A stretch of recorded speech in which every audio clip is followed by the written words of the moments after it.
5, 4, 3, 2, 1. But who's counting, right? His name is Major. Oh, ladies and gentlemen, please welcome Major Garrett. From the nation's capital, Major, fantastic. It's The Takeout. This is a major achievement. With CBS News Chief Washington Correspondent, Major Garrett, yes, CBS, yes, hi. Major Garrett. Major, that's nonsense, and you should know better. Is Major out of the doghouse? The answer is yes. Welcome to the very best part of my broadcast week. I'm Major Garrett. This is The Takeout. We're at the Dubliner this morning. The date, March 29th. It's breakfast. You'll see that arrive in the not-too-distant future. Our guest, Dusty Johnson, Republican from South Dakota, member of lots of different caucuses in the House Republican majority, problem solvers, Main Street Partnership. Dusty, it's good to see you. Yeah, thanks for having me. So let's start with the debt ceiling. This week, we're not going to ease into anything a little easier. Just go right for the jugular. Well, we can go to mass shootings if you want to do no, that. That's terrible, so yeah. let's start with the debt ceiling. The Speaker of the House, Kevin McCarthy, sent a letter to the President this week outlining 5 areas that he thought should be discussed. Is it your position, Dusty Johnson, that there must be negotiations and there cannot and will not be a clean debt ceiling increase? There absolutely need to be negotiations, and this is not a new approach. I mean, the reality is the last 8 major fiscal controls we've had in this country have come about because of negotiations that included the debt ceiling. And I know Joe Biden's just recently found religion on this clean debt ceiling approach, but the reality is he was the guy in 2011 Presidents who negotiated. prefer it that way. Presidents prefer that way, Yes. including President Trump. It happened 3 times with President Trump with no conditions, no strings. And I do think you need to look at the political environment at the time, right? And the reality is that in 2011, clearly the political environment with Vice President Joe Biden favored him cutting a deal as a part of the debt ceiling negotiation, which he did. He brokered that deal, and he did it. He did an okay job of it. We're in a similar situation now. And the simple truth is the votes are not there to do it any other way. That's exactly right. That's exactly right. And do frankly, just you from a believe policy the president perspective, has why wrapped would we his- want a clean debt ceiling increase? We've got serious problems. And do you think the president has reached an understanding about that reality? That he can't get it, and that he's going to have to come to the table at one point or another. He knows it. We're in a situation. Unfortunately, everybody in this town loves power negotiation, right? So you never want to be the first guy or gal to act like you want to cut a deal because that gives away leverage. People care about leverage way too much in this town. So we've kind of squandered 2 months while he continues with this pretense that he's not going to negotiate. What's the timetable? When do you think things really need to start ratcheting up? A month ago. A month ago. We're in a very bad spot as a country right now. The unwillingness for the president to even come to the table, I think, has cost us a lot of pretty important time. When we get back from recess, we hit the debt ceiling 6 weeks after that. Do you think concern about regional bank solvency adds to the pressure? It does. And listen, of course, I'm concerned about regional bank sovereignty. A rising interest rate environment clearly has created some additional stress on these banks. But we also shouldn't be making these long-term financial decisions on the basis of the news of the day or the news of the quarter. Mm-hmm. I don't want to exhaust your folks with too much data, but the reality is in the last 10 years, we spent $3 trillion on interest payments on the debt. Now, we didn't get no veteran got a new knee because of that. No needy family got breakfast on their table. That was money into the ether, $3 trillion. In the next 10 years, the CBO says that number is going to be $10 trillion. And that's the generational problem. And bank solvency is an issue, but we should be making a 10-year or 20-year decision, not a quarter decision. So, on the 5 priorities that the Speaker and your House Republican leader, he did not mention entitlement reform. I have been around Washington since 1990. I have covered these conflicts and negotiations before. I have been through countless reports on the necessity, most of them written by Republicans, to deal with entitlement reform. Their absence now strikes me as interesting. Mm-hmm. I think it's because and unserious, if I can be candid. No, I don't think it's unserious. I think it's an acknowledgement that issues ripen at different times. And right now, the issue is not ripe to have. Meaning there's no political support. Meaning that it's we will never get Joe Biden to agree to that as a part of debt ceiling negotiation. And I don't think any reasonable person would allege otherwise. We can't even get the guy to the table right now.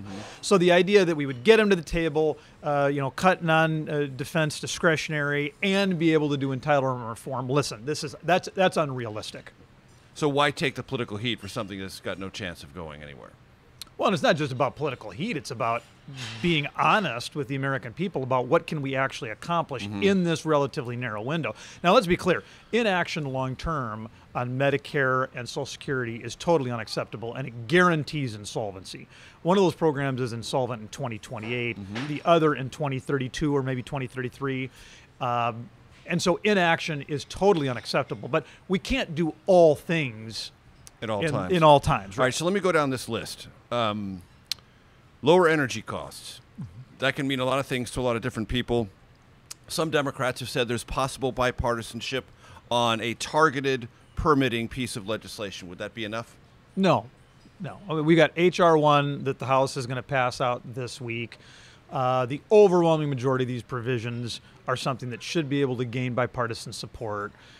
If we were if this was a functional town, Joe Biden would look at the House proposal, H.R. 1, which is a breathtaking suite of things that would deal with permitting and reform and energy projects, domestic energy, and he'd say, hey, I'll do 2/3 of these.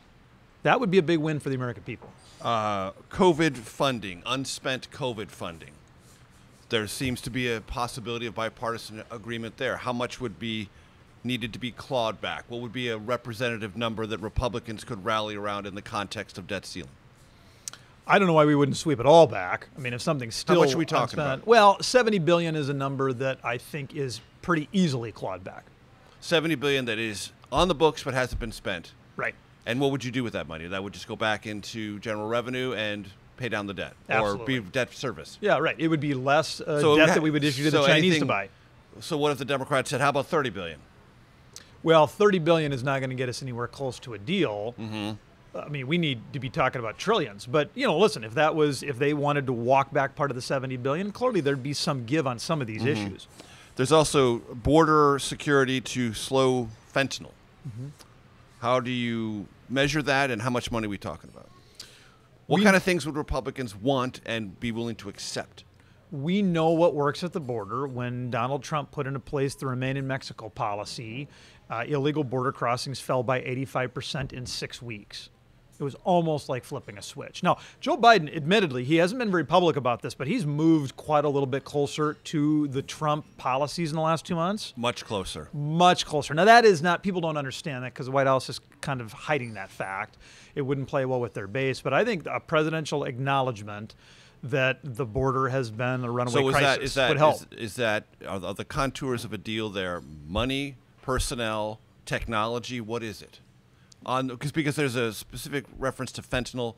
Fentanyl is not people, but people do bring fentanyl in. How do you address this? Well, and I think some people would say, well, come on, Dusty, this fentanyl really comes in at the ports of crossing. Right, port of entry. This is not the law, the hundreds of miles of open desert. Yeah. That's true, but when you've got your border agents having to apprehend migrant families crossing outside of the ports, then you have fewer people who are able to do drug interdiction work at the ports of entry. So it's all related. Got it.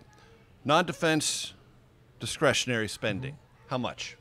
How much Republicans need to see to begin to feel this is a serious negotiation? I mean, it feels like basic table stakes there should be the not very draconian idea that we could return to FY22, meaning the fiscal year 2022. Yeah, which, again, I get in this town that would be described as extreme or terrible or draconian or destroy America or hurt America's poor. But listen, this is the budget we were dealing with just not all that long ago. And so return to FY22, and then we should have a situation in place where we cap the growth of non-defense discretionary by 1% a year. 1% a year. That's where Republicans would need to be for this to happen. Well, and that saves you in the 10-year window like $2 or $3 trillion. So we're working on the whole deal right here for breakfast at the Dubliner. I'm Major Garrett. Dusty Johnson is our special guest, back for segment 2 of the Takeout, and I'm going to dive into this omelet on camera in just a minute. We know that works because there's simply no pathway out of poverty that doesn't include some mixture of work and education.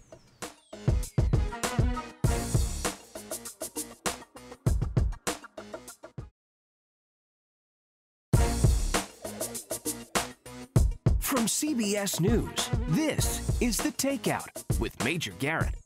Welcome back to The Takeout. Welcome back to Dubliner. Welcome back to Breakfast. Dusty Johnson is our guest.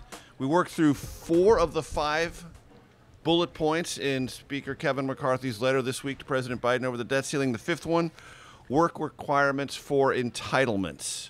Democrats tell many people who cover this issue on a day-to-day, hour-to-hour basis that is a complete non-starter.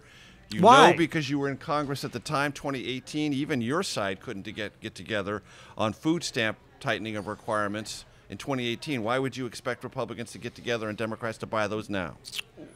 Republicans were not really the problem last time. I mean, the problem is, and listen, I support the filibuster, don't get me wrong, but you could have gotten the Republicans in the Senate to support work requirements. Mm-hmm. You just couldn't get 60 votes. Okay.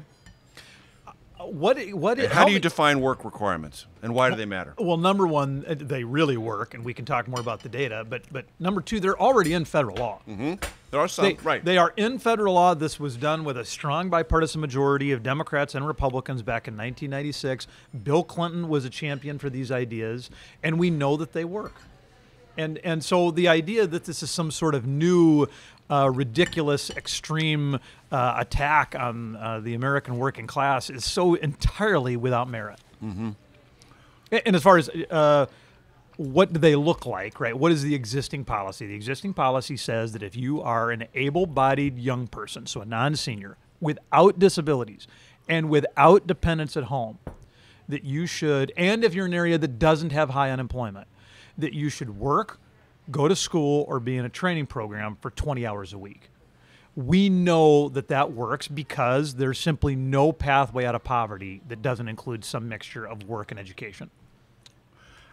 Of the 5 that are in Speaker McCarthy's letter, how many do you expect to be addressed realistically if there are negotiations? I mean, do you need all 5? Do you think the House Republican majority needs all 5 or some combination? Well, what do you think the sweet spot on this is? I admittedly don't understand why so many of these things are viewed as non-starters by my colleagues on the other side of the aisle. And I guess maybe that's just a negotiating tactic. But I thought the response from the White House was remarkable. Kevin McCarthy lays out kind of the contours of what an initial plan might look like. The White House kind of rejects them out of hand and doesn't set a meeting time to talk about it. Okay, so one response from the White House, which you've heard before, and it's not an illegitimate response based on my experience. When you have a budget, we'll have a conversation. Why? Well, because it is a responsibility to pass a budget resolution. Yeah, well. And the question about a budget resolution is, if you can pass it, you've proven that you can govern and you can hold your own majority together and you can produce a product that's specific, has numbers, has policy, and votes behind it. Nobody really believes that. Okay, you don't believe that. Nobody thinks that the budget that would pass out of the House with exclusively Republican votes will look like the final bipartisan deal that Joe Biden signed off on. But it would look like your opening bid. So, but Kevin McCarthy just provided an opening bid. On the 4 corners, on a paper, on a letter provided to the White House. Here's what we know about budgets. And by the way, Republicans should pass a budget, and we will. Okay, you're right. That's an obligation to governing. But why we have a White House who's just refusing to play ball, even though we have a debt ceiling. Kevin McCarthy's willing to sit at the table. I think it's interesting the president refuses to sit at the table until Republicans pass a budget that admittedly everybody knows isn't going to look like the final deal. And I would just mention this. Joe Biden brought out his budget. It was a month late, but nobody alleges that the president's budget in any way helped this negotiation ripen. The Republicans passing a budget isn't going to help this negotiation ripen. The only thing that will make this thing ripen is getting 2 guys together at a table. You mentioned after the recess the Congress will take for Passover and Easter, which is a 2-week recess, there'll be about 6 weeks to go. Mm-hmm. My gut tells me if on that first week back there isn't a declaration that negotiations have begun, we are entering a crisis phase. Yes.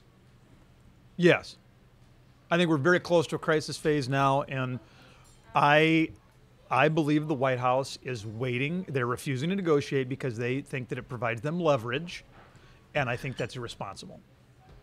And they think you'll blink. Yes. Patrick McHenry was on this program several weeks ago and said this conference will not blink, and the White House better understand that. He's not in favor, as you know, of linking these things, but he said, I'm not in favor, but I'm not the majority. And the majority of the Republican conference wants these things linked, and that's the political reality. Well, but Patrick isn't in favor of a clean debt ceiling increase. I mean, he knows that fiscal reforms have to be. Yes. Yeah, I mean, we have got to make progress on spending. Mm-hmm. We have to. Right. And so this is going to come to what? What's going to happen? Right now, we're very close to a crisis phase. I don't know how you can cut a deal when one of the parties refuses to negotiate. And right, I don't have the ability to force Joe Biden to come to the table. Let me change topics. As you know, Nashville became another city, terrorized, traumatized by a mass shooting, private Christian school, 6 victims. Is there anything that can be done legislatively about this that hasn't already been done? I don't know. I am quite skeptical that the legislative solutions that people are talking about are really going to move the needle like we want them to. Listen, I'm a father of 3 sons who get dropped off at school every day or drive themselves to school. And obviously, when you see this kind of carnage, this pure evil, it sucks. It sucks everything you got out of your soul. This type of evil shouldn't exist in the world. As far as exactly what can be done, I mean, last year, when folks largely on one side of the aisle passed some legislation dealing with gun safety, we were told that this was going to be a big advance, and that this was, anybody who wasn't for this was for continuing the carnage, and this is how we stop the carnage. Nobody really believes that legislation has stopped these sort of acts of evil, right? I think that's part of the problem with the legislative solutions that people throw around out there. We do them because we feel like we have to do something. The carnage is, unfortunately, a lot bigger than what we saw in Nashville. The carnage is 100,000 people who die of drug overdose deaths every single year, and 100,000 people who die from suicide every single year. We are not a healthy nation. We are under... what do you think that's about? I think a lot of the key institutions that used to bind us together and used to help us be resilient have weakened.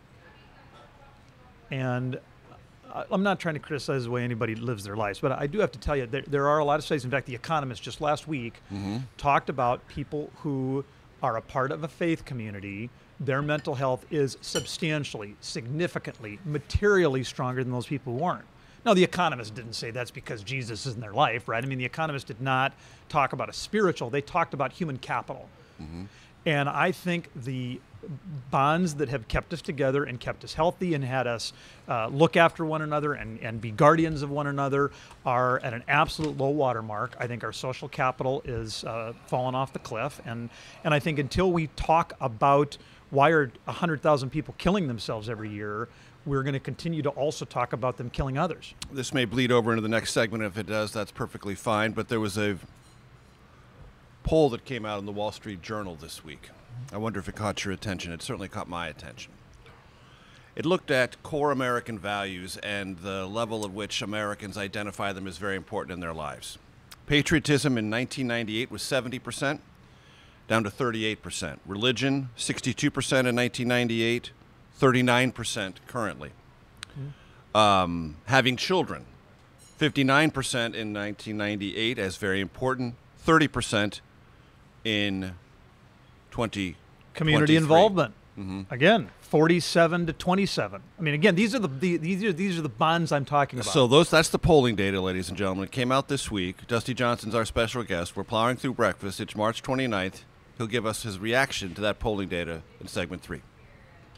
They're going to give Donald Trump that kind of power over how they view their nation? It's like if he's for patriotism, then I'm against it. Come on, grow up, everybody.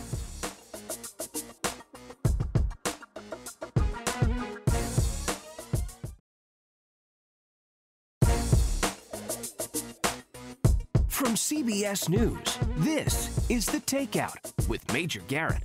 Welcome back to The Takeout. Dubliner is our host restaurant. We are frequently here. We are always happy to have their hospitality, and in this case, breakfast. Dusty Johnson, I talked about the polling data. What's your takeaway? What is your informed political and personal perspective? I think the data is terrible. I think it's a siren call to our country. I think it's kind of a canary in a coal mine. And a lot of my personal friends whose personal views are a lot more liberal than mine, they would probably say, oh, that's fine, right? I mean, patriotism, how important is that, right? We shouldn't have a loyalty to a country. I mean, countries are corrupt, and think of all of the terrible acts that have happened in the world because of people's blind loyalty to their country. And I think that kind of view is sort of ascendant in this country. Or, as many liberals have told me, I feel that patriotism has been bastardized by Trump and the flag and adherence to Trump, and that turns me off to the idea of patriotism.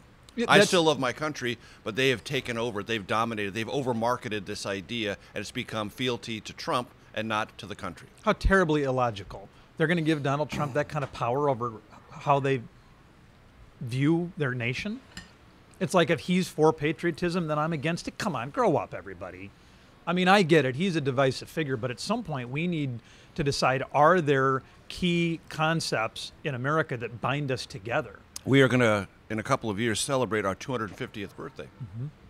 Probably ought to do some thinking about what that means. Yeah, and what the American experience is. And I get really frustrated with my friends on the left who just sort of act like there can't be any of these common values, that everything everybody believes is fine, and whatever your situation is, and however you want to live your life, and so there's nothing that really binds us together. That's balderdash. That's not how societies are organized. That's not how people are bonded together in civil society. There are quintessentially American values, and we should celebrate them. And in fact, we see that when those values fall by the wayside, society suffers. Mm-hmm. So I want to get back to mass shootings and the AR-15, because many people have talked about banning assault weapons. The president's in favor of banning assault weapons. Are you? I'm not in favor of banning assault weapons. Why? When you actually look at the data, and again, I want to reiterate how absolutely evil these acts are. And I'm glad you're bringing it up, because we need to have a serious conversation about what to do. I get frustrated when we will focus on 3 tragic deaths there, 10 tragic deaths there, 20 tragic deaths there. And again, it is numbing and it is terrible. Why do we focus on those 12 or 15 deaths so much more than we do on the fact that in any given hour in this country, that's the kind of carnage that is being imposed upon us by ourselves? And so the reality is there are more people who are killed with knives every year than all rifles combined in this country. If you really look at firearms deaths in this country, rifles are not the issue. 5%. Right. Handguns are 90% of. Handguns are 90%. However, 10 of the 17 mass shootings in this country are implicated by AR-15s. So why?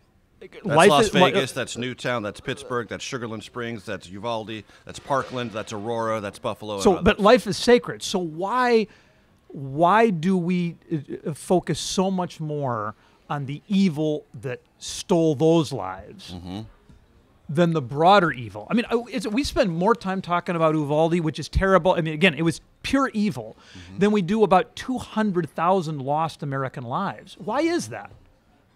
And perhaps part of the reason that these sick and demented evildoers use these assault-style rifles is because it's provocative. Because they know that we will talk about it. Any logical person would know that if that weapon was taken away from them, they would very easily be able to get a 6.62, a 32 handgun, a couple of them, maybe 4 of them, maybe 5 of them, and be able to inflict the same kind of carnage. And is there a practical aspect to this as well? Because there are, by estimates that are credible, roughly 20 million AR-15 style rifles in this country. 16 million Americans own at least one.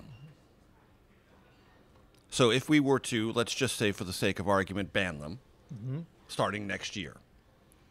Before that ban went into effect, probably another 2 million would be sold easily. Let's just say that as a point of conjecture. So that'd be 22 million AR-15 style rifles in this country. There'd be plenty of them around to do this damage. Yeah, that is a practical argument. And there's no confiscation method that this country would ever accept in that space. That's right. And keep in mind, and people have differing opinions of what the Second Amendment mean, but clearly the Second Amendment throughout American history has meant that people have a right to small arms. They don't have a right to thermonuclear weapons, but they have a right to small arms. And people want to talk about semi-automatic rifles. You know what semi-automatic means? It just means that when you pull the trigger, one round expels. That a shotgun is semi-automatic. A handgun is semi-automatic. The idea that semi-automatic is some kind of a dangerous term. You look at the definitions of what are these assault-style rifles, it's sort of ridiculous. It's like, what color is the stock? And you talk about 20 million rifles. I think the number's bigger than that. That's maybe what people call assault rifles. 20 assault million. rifles, not just rifles. Is it 1% that causes trouble? 200,000? Well, no. The number of the 20 million that are actually engaged in evil doing in a given year is thousands of a percent, right? And I think there are lots of very legitimate law-abiding American citizens that would ask, why are the rights of the 99.999875 or whatever it is dismantled because of evildoers? As you probably know, gun manufacturers did not lean into this particular manufacture of weapons until after the assault weapon ban expired in 2004. It's a combination of things. The ban expired, and there was a post 9/11, some might say glorification, some might say just general interest in military-style weaponry. And they have been marketed aggressively, and they've now become a kind of political symbol. There are members in your conference who wear pins of an AR-15. There's a member of your conference who wants a resolution calling the AR-15 America's national gun. What do you think that's about? What do you think about this identification and this cultural, political identification with an AR-15 is about? I think we've polarized everything in this country. And I think when, in the same way that we talked about the left acting irrationally as a reaction to Trump, right? And he's for it, I'm against it. You know, sort of any logic to the contrary be damned. I think when you have people who think that their legitimate constitutional rights are threatened, that there's going to be a reaction, and that the reaction may well be more visible, more public. Is that reaction reactionary? Well, I suppose any reaction is reactionary. You know what I mean. Right. I mean, excessive, performative. I think the way that we should talk Shabby. about gun rights in this country needs to be far more thoughtful and reasonable than, frankly, most people on either side of the aisle are really willing to engage in. Any appetite in Congress to do anything this year after Nashville? I think most members of Congress probably understand that the kind of legislative proposals that are being talked about are not actually going to have a substantial impact on saving the kind of American lives that we need to save. What would? A major and transformative investment in behavioral health. And again, of course, I'm interested in saving the lives in Nashville. There's no question about that. But for the life of me, I don't understand why we seem to be so cavalier. I mean, we never focus this kind of attention and focus on suicide or drug overdose. We never do. Or substance abuse, yeah. And I don't understand why we are so numbed to the deaths of the 100,000 and the 100,000, and yet so drawn for perhaps only 3 or 4 days to other acts of evil. And so I had a bill. It was bipartisan. Kim Schreier of Washington. We wanted to sweep up what was then $1 trillion of unused COVID funds and allow states to create perpetual trust funds to invest in behavioral health. So, I mean, a lot of Republicans go talk about behavioral health after violent acts, and you kind of wonder, well, but where's the rubber hit the road? I mean, I actually worked with Dr. Schreier to put together an idea that would transform care in this country. I couldn't get Nancy Pelosi to put it on the floor. Now, and by the way, this was well after a year into COVID. Like, the real money that had to be spent had been spent. There was still $1 trillion left unspent. I don't know what happened to that money in the last year, but it wasn't anywhere near as important as what we should have done, which was this behavioral health investment. That is the voice of Dusty Johnson. Segment 4 of the Takeout coming your way in just one moment. I wouldn't provide any undue deference to Donald Trump. I want to hear what Tim Scott's got to say. I want to hear what Ron DeSantis is going to say. I want to hear what Nikki Haley's got to say.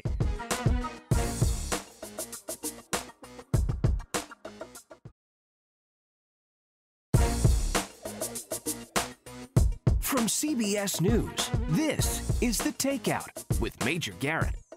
Welcome back to The Takeout. Dubliner is our host restaurant. Breakfast, mighty tasty. Dusty Johnson, our guest. A moment ago, you described Donald Trump as a divisive figure. Should he be the Republican nominee in 2024? I'm certainly not a fan of a coronation. I mean, I know there are... Do you support him? Oh, no. I mean, right now we're in a primary. You got to let these things play out. I think primaries should be about the future of the country. And I am going to look at every presidential candidate. I'm not... I wouldn't provide any undue deference to Donald Trump. I want to hear what Tim Scott's got to say. I want to hear what Ron DeSantis is going to say. I want to hear what Nikki Haley's got to say. There are some in my party who want a coronation of the former president. I think that's a massive mistake. Did anything leading up to or on January 6, 2021 disqualify him, in your opinion, from being president again? He made mistakes that day. Grievous mistakes? Grievous mistakes. He could have done a lot more. Should have? He should have. He absolutely should have. I think there was a leadership opportunity there. He has a unique ability to talk to the folks who were gathered. And again, and I know folks know this, but the people who were gathered at his rally were overwhelmingly interested in peaceful protests. But we do not want to obscure the fact that there were people who went into the Capitol through acts of violence, hurt hundreds of police officers, and did serious damage, and were, some of them, attempting to subvert a constitutional obligation of Congress. Let's carry that forward. At his first official campaign rally in Waco, I'm sure you saw this. It began with a January 6th song and video tribute involving the former president. How comfortable or uncomfortable are you with that? I did not see it. I didn't see any of the Waco. It wasn't like I was boycotting it. I just have other things going on, right? You've read about it. You've heard about it. What you just described, that's the first time I've heard about any kind of a video montage. You know, I don't think January 6th is the kind of thing that anybody should celebrate. Mm-hmm. And what does it tell you about him and his orientation to this campaign that he wants to? Or believes that the people being held in pretrial detention for their serious offenses alleged are political prisoners? The reality is that we don't have bail in the federal system. I kind of think we should. States do, because there's a lot of misinformation about these January 6th prisoners. The reality is that if you can't be released on a personal or cognizant bond in the federal system, you sit until trial. Now, you do have a right to speedy trial. For people to be held this long, they and their attorneys have waived the right to a speedy trial, in part because the attorneys are gathering additional information so they can make a more robust defense of They are not political prisoners. They are not. That is, the reality is this is the federal system. And a higher percentage of other folks who've been arrested and charged in the federal system have been held, not released on a PR bond than the folks who were arrested as part of January 6th. Finish this sentence for me, if you'd be so kind. Silicon Valley Bank collapsed because?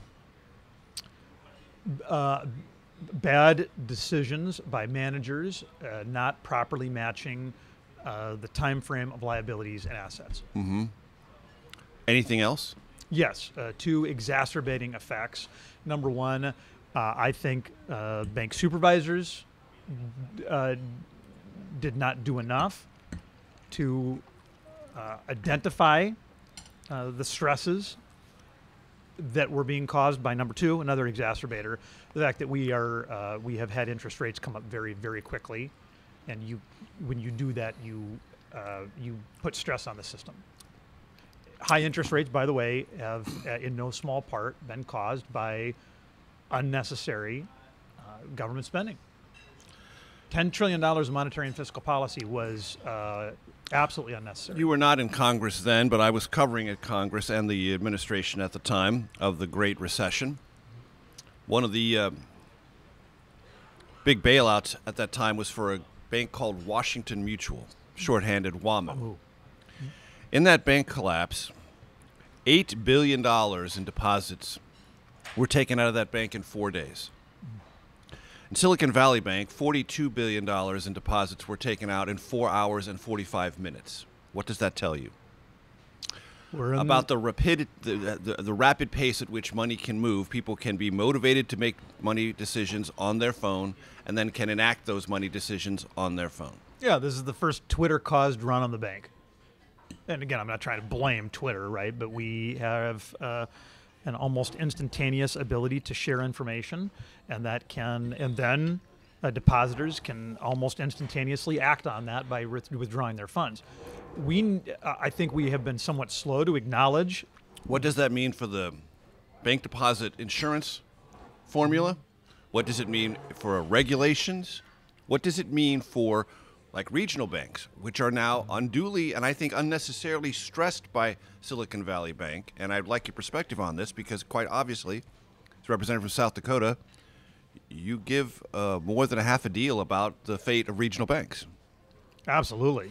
And by the way, this is a uniquely strong aspect of the American banking system. Most countries don't have these regional banks. Mm-hmm. Most countries have a few very large, very dominant, very concentrated set of financial institutions. We're remarkable. And by the way, I mean, that is a real strength of our system. Now, they have grown increasingly interconnected. Mm-hmm. And so the ripple impacts, the potential contagion effects of bad decisions at one bank can ripple.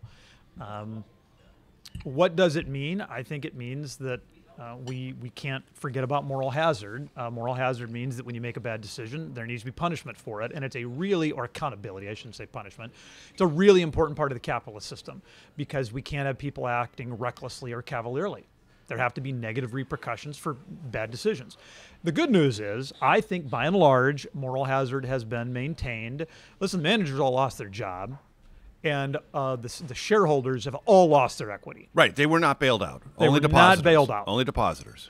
That is... Sounds like you're generally okay with the Biden administration actions to date. Well, I'll get to that, but for a little while, for probably the next few years, that is going to mean that bank managers will have learned the lessons that the Silicon Valley bank managers had to learn firsthand. And probably should have already known. Should have already known, but we get human nature, right? I mean, we are always amazed when we roll into a recession that Americans didn't do a better job saving for a rainy day. Then you go through a recession, people are like, oh my gosh, of course I need an emergency fund. And when we come out of that, we have people's personal savings had a tendency to climb. Then we get a few years into the rearview mirror of difficult times, and now all of a sudden the new coat looks more interesting than saving for a rainy day.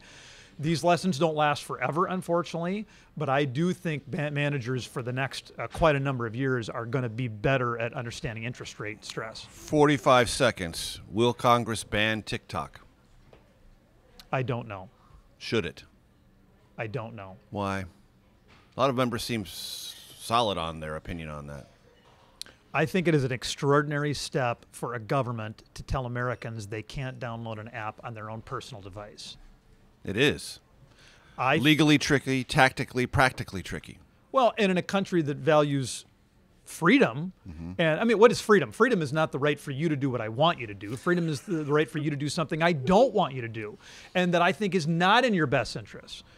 That being said, there's all the evidence in the world that TikTok is Chinese spyware, is Chinese malware, and it likely creates a national security threat. And that's why I introduced a bill last year to ban it from federal devices. A version of my bill was passed into law last year, and that was a really good development. The voice of Dusty Johnson, our special guest. Stay tuned for your Takeout Outtake Especial. Our thanks again, and always, to the Dubliner. See you next week. The Princess Bride is magical. Raising Arizona, Knives Out. They're all really special pieces of filmmaking.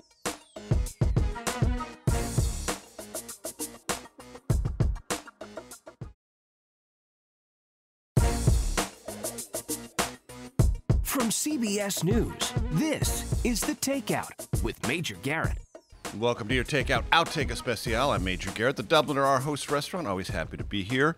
Dusty Johnson, Republican, South Dakota, is our guest. So there's this, I want to explain this to my audience, if you'd be so kind.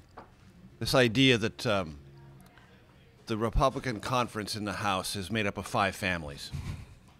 You buy that? I do. Okay, what are the 5 families? Moving from most conservative to most centrist, you have the Freedom Caucus. They're the most notorious. They're actually the smallest of the 5 major caucuses. 5 families. 5 families, right. Then you've got the Republican Study Group, which is the largest. It's so large that it doesn't necessarily always have a cohesive identity. It's an overwhelming majority of the Republican conference. Right. I'm a member of the Republican Study Committee. It next would be the Republican Main Street Caucus. Those would be Reagan Republicans, people who are quite conservative but also quite pragmatic about what is possible today. Right. I'm the chairman of that caucus. It's got between 70 and 75 members. Then you've got the Republican Governance Group, sometimes called the Tuesday Group. That would have more frontliners, more members who would be more comfortable calling themselves moderates. And then you would have Real swing district. lots of swing districts. And then you would have the Problem Solvers Caucus, which would be the only bipartisan of the caucuses. Right. Would have 29 Democrats and 29 Republicans who would try to find common ground. So 5 families sounds like a crime syndicate. Yes, and I know that's how many American people view Congress. But not nearly as efficient. No, well, yeah, we... or ruthless. The reason I think this is the right way to view the House conference is that everybody gets a veto. And Kevin McCarthy doesn't have the opportunity every single day to talk to all 222 members. He does have the opportunity every day, to the extent that he wants to convene us, and he does regularly, for us to talk to the 5 chairmen of those groups and get a sense of where is their membership. Right. Kevin McCarthy should get very, very high marks for his ability to keep When us you together. say everyone has a veto, when the majority is as small as it is, you cannot have any real wanderers. Well, you get 5, you get 4. You're done. Right, yeah. Okay. So we have 3 questions we ask every guest at this show. Take them in whatever order you prefer. Most influential book in your life and why? All-time favorite movie? And if you're going to really enjoy some music, what artist or genre are you most likely to listen to? Okay, working from the back toward the front. The Beatles are magical. Of course, I would prefer to choose an American band, but there is nothing like the Beatles. Nobody even comes close. There have been a couple of like 30 or 40-day periods in my life when I have only listened to the Beatles, and I just never got sick of it. I just felt like there were layers upon layers. Not the best 40 songs and not the worst 40 songs, because the worst 40 songs are truly garbage. But that would give me 150 songs in the middle are incredible. Right. So early Beatles or later Beatles? Mid. Okay. Mid. Rubber Soul, you know. Not necessarily Let It Be, but not Here's the Beatles. Right, exactly. Got it. All right. Book? No, we'll go movie first. Right. The Princess Bride is magical. Raising Arizona, Knives Out. They're all really special pieces of filmmaking. But if I had to pick one, Princess Bride. Princess Bride. Godfather's really good, too. 5 families. Yeah. But I think that's the first Princess Bride mention we've had on this program in 7 years. It's so good. And it's a great, great, great movie. And book? I don't know. That's why I left it to the last. I don't know. The book a book that would have that either in your young life or your adult life was in the margins or maybe more than marginally influential. I'll give you 2 answers. Freakonomics, probably as much as anything, changed the way I viewed... One of our earliest guests on this program, Stephen J. Dubner. Yeah. For me, it was... Great book, great series of books, and phenomenal podcast. For me, it changed the way that I viewed conventional wisdom. Conventional wisdom is bullcrap. It's amazing how often it's wrong. And Freakonomics, That's why it's conventional. But yeah, right, exactly. And really, it's so often not supported by evidence. I would make a special note for the Harry Potter series. I have read each of those books aloud to each of my 3 sons as they grew up. And I just finished the 7th book with my 11-year-old just like 3 weeks ago. And it was sort of a remarkable, bittersweet moment. I have spent 10 years of my life, every night that I was home, reading 1 or sometimes 2 of those books, because maybe one kid was on book 1, another kid was on book 5, right? It was a decade of my life, and really an unbelievable way for me to bond with my kids. I'm a little sore of having that in the rearview mirror now. Understood. In tribute to Princess Bride, not inconceivable to have Dusty Johnson at the table. And we'll see you next week, as you wish.